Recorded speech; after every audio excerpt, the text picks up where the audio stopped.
In an earlier episode, I mentioned that we can use hashes to simulate named parameters. And now we can actually drive this through with our print file example. Remember, we said that print file accepts a number of named parameters. Here, the file name, what to print, the number of lines, and the number of columns. And in a realistic example, we might have 10 or 15 parameters, and we don't want to memorize the order in which we have to give them.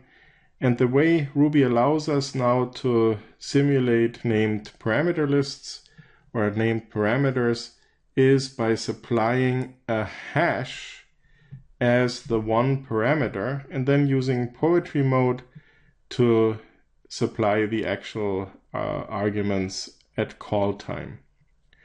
So we initialize the hash with the empty hash just to ensure that we can also accept the empty parameter list. And in this example, we introduce a number of local variables just so that we can keep track of what the supplied parameters are. And we can access the arguments here by, of course, the keywords that we associate with the named parameter. So :name here is the symbol we use for the named parameter name. And now what we do here is we simply assign n to whatever the value of name is in the argument hash. If we want to give a default value, we can do so by using the idioms we have talked about when we mentioned Booleans. So here L takes on the value of the lines parameter in the argument hash, or if none is supplied, it will be initialized with 20. And similarly for the columns parameter, if it is not in the hash, meaning it wasn't supplied on the argument list, then we use the OR idiom and default the value to 70. And then finally here we have the printout of the parameters where we are using the local variables we have declared in the method. So in the IRB session, I have prepared the method definition as we saw it just a few moments ago.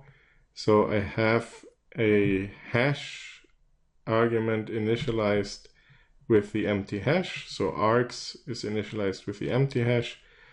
And then we determine the named parameters we're interested in by lookups into the args parameter, or we use default values as you see it here for lines and columns. So let's see what the output is for some of the some examples of calling print file. What happens if we don't supply any parameters? What we see here is that the file name is not initialized, so we don't have a corresponding default value for the file name here, but the lines and columns parameters are initialized or do have default values. And we can also call print file with name parameter, let's say f.text. So the name parameter is f.text, and then lines is 25 and columns is 80.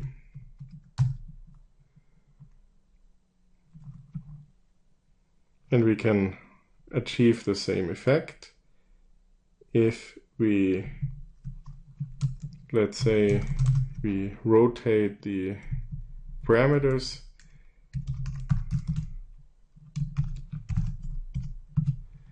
and call the method, then still the file name is in fact at the correct position, and the number of lines and the number of columns.